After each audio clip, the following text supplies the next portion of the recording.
light to shine bright. The darkness must be present. Let your light shine so bright that others can see their way out of the dark. It is during our darkest moments that we must focus to see the light.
Well, hey, Monster fans, welcome back to another edition of Monsters OT, presented by the UH Drasinski Sports Medicine Institute here on Valley Sports Great Lakes. Tony Brown back with you. We'll be joined by Brad Thiessen, my co-host, in just a minute. But how about that open video right there? That's what Monster fans see when they come out to Rocket Mortgage Fieldhouse to see the team play this year. And kudos to Chris Thomas and the rest of the outstanding Fieldhouse creative team that made that amazing Hollywood caliber video possible. Man, we are so lucky to work with those guys. Big show today. Coming up, of course, we'll get things started with headlines. A lot going on in Monsterland to update you on. We'll also check in with our Monsters OT correspondent, Kailey Lane, who took a closer look at the Monsters' recent Meet the Team event. It was Fall Fest at Rocket Mortgage Fieldhouse. That'll be fun. We'll also drop the hammer with Monsters video coach John Hamry, and of course, wrap things up with our Monsters Memories segment. But for right now, let's start with headlines.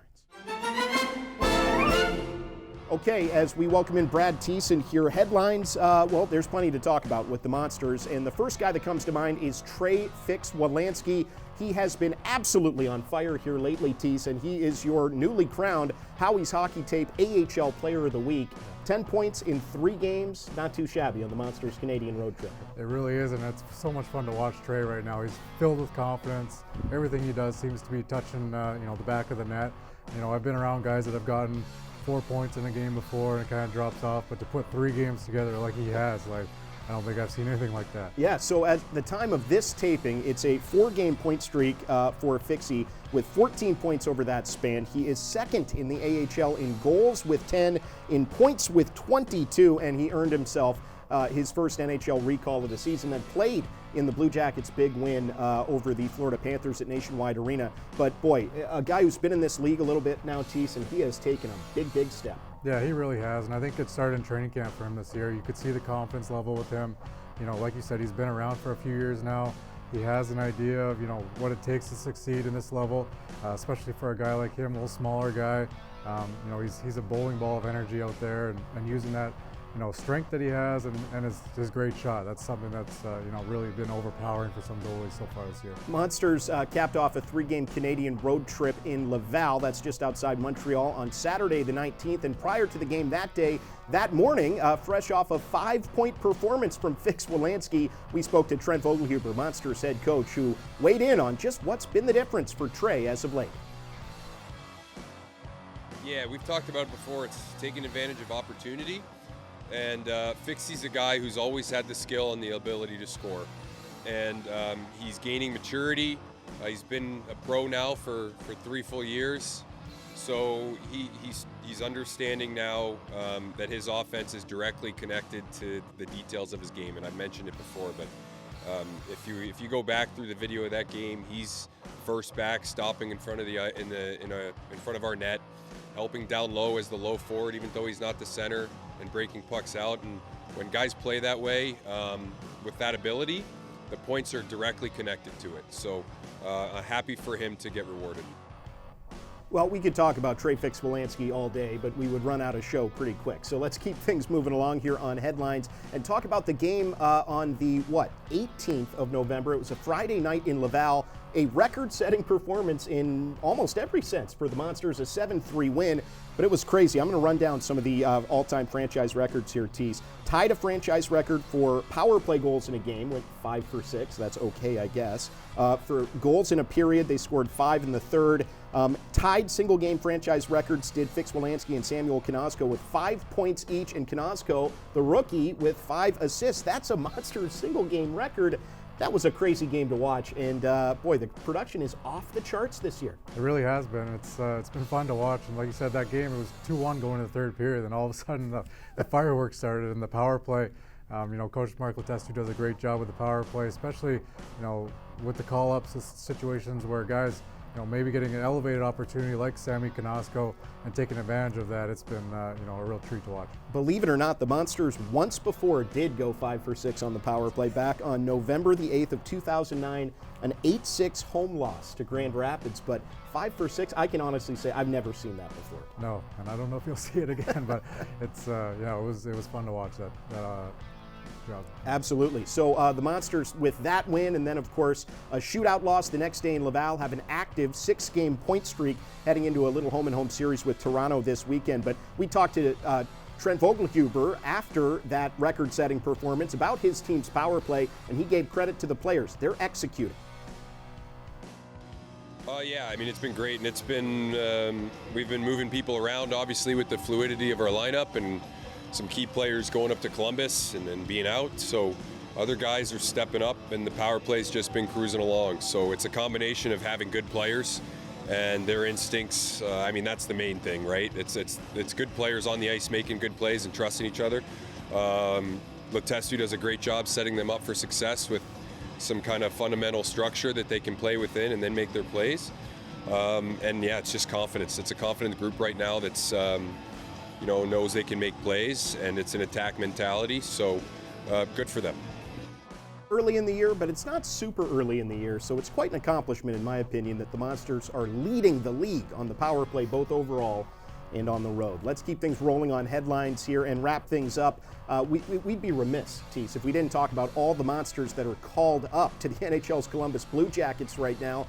It's a crazy group of players, and a lot of the Monsters' most important players are up there right now. Just to go through the names: Fix-Wolansky, Billy Sweezy, 3 other defensemen too: Jake Christensen, Gavin Bayreuther, Marcus Bjork, and Brendan Gaunce, and Emil Bemstrom are all up right now with the Blue Jackets. This is incredible, the Monsters' success without all these guys. Yeah, it really has been. I think one of the words the coaches have been using are galvanizing wins that the team has had lately. It's you go into Rochester with 11 forwards and 5D and come out with a win. That does a lot for the locker room, especially the guys who are getting those opportunities because of the call-ups. You can play as a team, win those games. It just breeds confidence in the room, and the Monsters are playing with a lot of it right now. And when you're shorthanded like that, it would be easy to make that excuse. It would be easy sort of to say, oh, well, we're down some key players. Monsters aren't doing that, and that is such a statement as to the character in the room with the group this year. And let's not forget, too, that Kirill Marchenko has been out, another huge source of offense for Cleveland, battling an illness for now 3 games, although he is set to come back. Let's go back, though, to Laval last Saturday morning, where Trent Vogelhuber weighed in on a really special moment for him and his team when they were able to hear the news that Billy Sweezy, one of the most beloved guys in the dressing room, earned his first ever NHL call-up. Yeah, it was special. It was pretty cool. He's a guy who's done it the hard way, kind of always the dark horse, and just kept trucking along and doing things the right way and getting better and working and earned an NHL deal late in his career, and has earned a call-up, later than most in his career as well. So there's nobody in that room that our guys would be more happy for. He's done it the right way, earned it, and he's as good of a teammate as you'll find. So obviously a privilege for me to be able to share that with them. That's the best part of the job, and everyone's happy for him. Yeah, you know, Thiessen, of course, this can be a competitive business. Everybody wants to be up with the Blue Jackets, but with a guy like Sweezy getting that call, that's special. Everyone shares in that. Yeah, they really do, and they see how hard he's worked to get to that opportunity, and he deserves it, and the guys are super excited for him, and hopefully he gets a chance to play up there. Yeah, looking forward to that. Looking forward to plenty more ahead on this episode of Monsters OT. Coming up, we will take a look at the Monsters' recent Fall Fest Meet the Team party with our own Kailey Lane, and then we'll drop the hammer. That and Monsters memories still to come. You're watching Monsters OT. Thanks for joining us. We're presented by the UH Straczynski Sports Medicine Institute, only here on Valley Sports Great Lakes.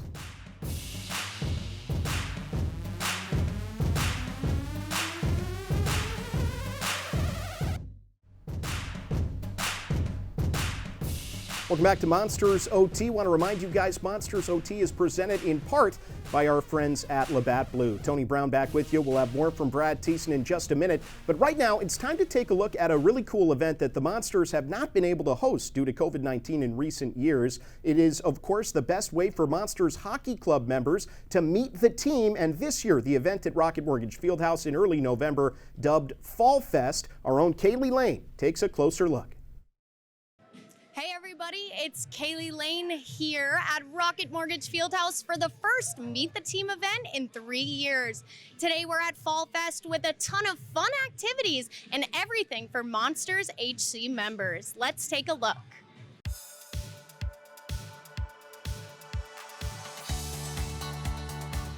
Now, what's your favorite part about being a member of Monsters Hockey Club? Just being able to come down and come to the games, all the excitement down here at the arena all the time. Hockey's just such a fast-paced game. It's easy to just get real fired up about it. Now, what's your favorite thing that's going on tonight here at the event? Honestly, just meet and greets with all the players and just seeing all the fans, seeing all of you guys do a hard job and, just bringing the energy and hope for an awesome season. And that's a wrap on all the fun activities here at Fall Fest. Thank you so much to all the Monsters HC members for joining us today. As the players sign autographs, Tony and Brad, back to you. Hey, thanks a lot, Kailey. Great job by Kailey Lane there as she took a closer look at Monsters Fall Fest, the Meet the Team event this year. We're going to take another quick break here on Monsters OT. When we come back, that's right, Brad, drop the hammer with Monsters video coach John Hamry. We're talking face-offs after this on Monsters OT, presented by the UH Straczynski Sports Medicine Institute here on Valley Sports Great Lakes. Welcome back to Monsters OT. I'm Brad Thiessen. Excited to be able to, for the first time this year, bring back Dropping the Hammer with Monsters video coach John Hamry. Hammer, welcome. Honored to be here with you, Brad. Awesome. So our goal for this segment here is to get a little extra insight into some finer points of the game. Today, we're going to talk about the art of the face-off. So we're looking at an offensive zone face-off situation set up late in the game. We ended up winning in a shootout, third period. And as we see here set up, Owen Sillinger, left shot set up to take an offensive zone draw. They've come into the draw. All the players are coordinated. Play is on. Everybody's aware of primary option as well as secondary options depending on where the puck actually is won to. As the clip rolls, we'll see players go into motion. Roman Ashan's going to come off the wall. We'll see the puck won, and he'll end up generating an initial shot, but the play really continues. Here you see a wide base by Owen. Hand is turned over. He's looking to pull a puck back. Defensive center iceman has to have, by rules, stick touching the ice first. So the timing of Owen getting in on the faceoff and on the drop to win it becomes really important for centermen. That timing, that strength over the puck. Right, and centermen all have their own personal technique to how they like to win draws. I know Coach Mark Letestu made a living in the NHL with just being able to win faceoffs. It's very important that he works with our centermen with the Monsters. Really important skill set, and it's been a real strength of our team, his work and our center iceman's play and performance in the faceoff drops. So as you'll see this clip roll, Owen will win the draw. Roman Ashan goes behind, gets a nice shot off, pause. And the play is really still unfolding. Roman's kind of crossed from the wall to the far side of the slot, Dylan Simpson's taking up some net traffic, screen tip of the goalie.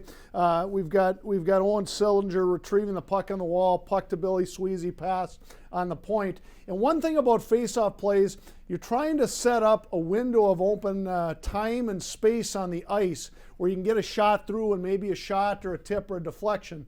And so here you're going to see this open ice where the Syracuse defense hasn't really set up yet off of that face-off win for the Monsters. And in this case, Billy Sweezy's going to get a nice shot through. Dylan Simpson's going to get into that open ice and that point of time that's relevant. Nice tip, and you'll see a fine celebration to a fine Monsters goal. You can let it roll. Nice shot by Billy. Great tip by Dylan, and a goal celebrated by the Monsters. Bunch of happy Monsters there. So we see a face-off play run from the right side in the offensive zone. Let's check one out here from the left side. Again, a really important situation. Third period, again, we're actually down a goal late in the game, in a game we won in a shootout. So these face-offs have real important relevance in a game. Here, players, again, have all come in. They've communicated, to use your term, Brendan Gauntz, a quarterback of this unit of 5, setting up the players where he'll want them. And each player is going to have an initial responsibility of a play. We're going to see a goal scored within 3 seconds, but what's secondary options? What are options if he gets a puck, if he gets the puck? So in this case, if you let the clip roll, Brendan steps in, defensive stick down, Brendan wins a draw, pause, and Kirill Marchenko again has come off the wall. Carson Meyer did a real nice job of blocking the Syracuse player. It creates this pocket of open ice in that split half second of time where we can get a shot off. But maybe the defender or the lane wasn't there. Options would have then opened up. Kirill could have passed. David Jiricek jump in. Players going to the back door, net front rebound. If you let it run in this case, we see a real special Kirill Marchenko goal we're really coming accustomed to enjoying Monsters. Yeah, and you talked about being a quarterback there. It's not quite an NFL playbook, but every team usually has 5 or 6 plays that they like to run off, whether the draw is in the O zone, the defensive zone, or the neutral zone. And in this case, in hockey, faceoffs are really the one element of the game. Similar to football, it then becomes real fluid and real flowing. So the execution in that 1 to 3 to 5 seconds after a faceoff becomes really important. Right. All right, Hammer, well, we appreciate you educating us on the finer details of the faceoff, and know the Monsters used these 2 faceoffs to come up with some big wins early on in the year. Appreciate you. Appreciate all of our Monsters coaches and players. Honor to be with you. That was Dropping the Hammer with Monsters video coach John Hamry. We'll have more Monsters OT right after this.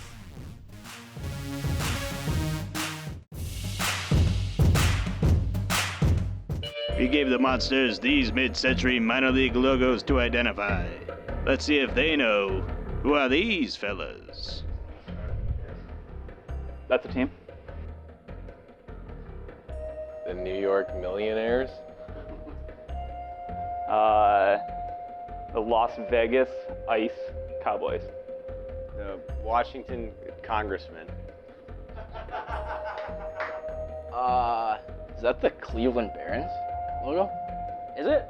Let's go! Oh, I should know that one. Well, it looks like we do know. Who are these fellas?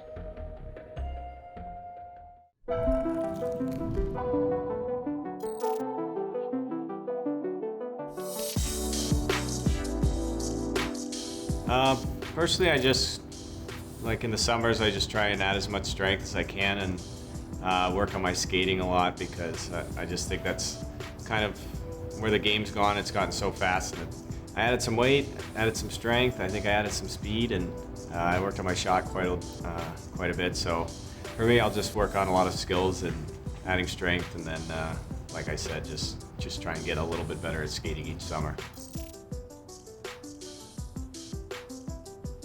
And then just, playing the NHL, score some hat tricks, get some fights, win a championship. That's a big one. I'd like to play for at least 10 more years. Yeah, I know that's a hard one to achieve, but I'd like to string it out as long as I can. I don't know, for whatever reason, I always put all my gear, like elbow pad, knee pad, skates, I always put the left one on before the right. I don't know why. My skates have to be the same tightness. Like if I tie one a little bit tighter than the other, that really bothers me, and I'll have to keep retying them until they're symmetrical. I don't know if that's a tradition, but it's weird. Probably how to handle adversity. I think that's a big one. You face a lot of obstacles in hockey, and a lot of times things don't go your way, but you kind of learn how to deal with it and roll with the punches and just keep going, and I think that's very applicable to life.